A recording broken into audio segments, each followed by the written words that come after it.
दोस्तों, बोले गणेश जी महाराज की जय। विष्णु भगवान ने पृथ्वी को किस समुद्र से निकाला था, जबकि समुद्र तो पृथ्वी पर ही है। मैं आज के इस वीडियो में आपको यही कहानी बताने जा रही हूँ। मैं इस चैनल में भगवान की कथाएं बताती हूँ। अगर आपको भगवान की कथा पढ़ने या सुनने में अच्छा लगता है तो प्लीज़ मेरे चैनल को सब्सक्राइब कीजिए, लाइक कीजिए और कहानियों को शेयर कीजिए। धन्यवाद। अब शुरू करते हैं आज की कहानी।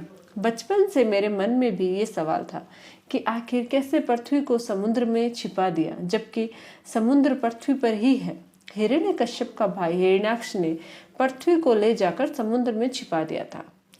भगवान विष्णु ने शुक्र का रूप धारण करके हिरण्याक्ष का वध किया और पृथ्वी को पुनः उसके कक्ष में स्थापित कर दिया।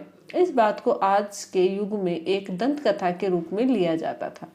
लोगों का ऐसा मानना था कि ये सरासर गलत और मनगढ़ंत कहानी है, लेकिन नासा के एक खोज के अनुसार खगोल विज्ञान की 2 टीमों ने ब्रह्मांड में अब तक खोजे गए पानी के सबसे बड़े और सबसे दूर के जलाशय की खोज की है। उस जलाशय का पानी हमारी पृथ्वी के समुद्र के 140 खरब गुना पानी के बराबर है, जो 12 बिलियन से अधिक प्रकाश वर्ष दूर है। जाहिर सी बात है कि उस राक्षस ने पृथ्वी को इस जलाशय में छुपाया होगा। इससे आप भव सागर भी कह सकते हैं, क्योंकि हिंदू शास्त्र में भव सागर का वर्णन किया गया है। जब मैंने ये खबर पढ़ा तो मेरा भी भ्रम दूर हो गया। अंत में सिर्फ इतना ही कहना चाहूंगी कि जो इस ब्रह्मांड का रचयिता है, जिसकी मर्जी से ब्रह्मांड चलता है, उसके शक्तियों की था लगाना एक तुच्छ मानव के बस की बात नहीं है। मानव तो अपनी आंखों से उनके विराट स्वरूप को भी नहीं देख सकता। कुछ बेवकूफ जिन्हें लगता है कि हमारा देश और यहाँ की सभ्यता गंवार है, जिन्हें लगता है कि नासा ने कह दिया तो सही ही होगा, जिन्हें ही लगता है कि भारत की सभ्यता, भारत का धर्म और ज्ञान विज्ञान सबसे पीछे है, उनके लिए मैं बता दूं कि सभ्यता, ज्ञान विज्ञान, धर्म, सम्मान भारत से ही शुरू होता है। अगर आपको इस पर भी सवाल करना है तो आप इतिहास खंगाल कर देखिए। जिन सभ्यताओं की मानकर आप अपने ही धर्म पर सवाल कर रहे हैं, उनके देश में जाकर देखिए। उनके भगवान तथा धर्म पर कोई सवाल नहीं करता, बल्कि उन्होंने अपने धर्म का इतना प्रचार किया है कि मात्र 2000 साल में ही आज संसार में सबसे ज्यादा ईसाई है। और आप जैसे बेवकूफ़ों को धर्म परिवर्तन कराते हैं, तो आप बेवकूफ़ है जो खुद अपने ही देश और धर्म पर सवाल करते हैं। अगर उनकी तरह आपके भी पूर्वज बंदर थे तो आपका सवाल करना तथा ईश्वर पर तर्क करना सर्वदा उचित है। कौन होता है नासा जो हमें बताएगा कि आप सही है या गलत? हिंदू धर्म कितना प्राचीन है, इसका अनुमान भी नहीं लगा सकता नासा।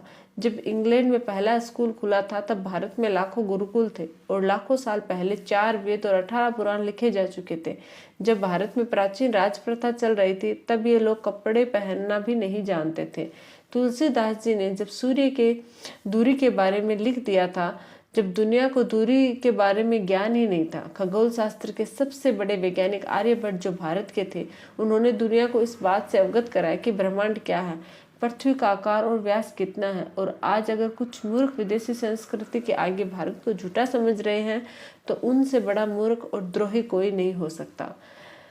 तो इसलिए ये अपडेट करना जरूरी था। जिनके मन में ईश्वर के प्रति शंका है, जो वेद और पुराणों को बस एक मनोरंजन का पुस्तक मानते हैं, उनके लिए शास्त्र कहता है भगवान विष्णु के प्रति प्रीति नहीं रखने वाला नहीं या विरोधी है। इसे ईश्वर विरोधी भी कहा गया है। ऐसे परमात्मा विरोधी व्यक्ति मृतक के समान है। ऐसे अज्ञानी लोग मानते हैं कि कोई परमात्मा नहीं है। जब परमात्मा है नहीं तो यह संसार स्वयं ही चलायमान है। हम ही हमारे भाग्य के निर्माता हैं, हम ही संसार चला रहे हैं, हम जो करते हैं वही होता है। अविद्या से ग्रस्त ऐसे ईश्वर विरोधी लोग मृतक के समान हैं, जो बगैर किसी आधार और तर्क के ईश्वर को नहीं मानते। उन्होंने ईश्वर के नहीं होने के कई कुतर्क एकत्रित कर लिए हैं। दिन और रात का सही समय पर होना, सही समय पर सूर्यास्त और उदय होना, पेड़ पौधे, अणु, परमाणु तथा मनुष्य की मस्तिष्क की कार्यशैली का ठीक ढंग से चलना या नायास ही नहीं हो रहा है। जीव के अंदर चेतना कहाँ से आती है? हर प्राणी अपने जैसा ही बीज कैसे उत्पन्न करता है? शरीर की बनावट उसकी जरूरत के अनुसार ही कैसे होती है? बिना किसी निराकार शक्ति के ये अपने आप होना असंभव है। और अगर अब भी ईश्वर और वेद पुराण के प्रति तर्क करना है तो उसके जीवन का कोई महत्व नहीं है।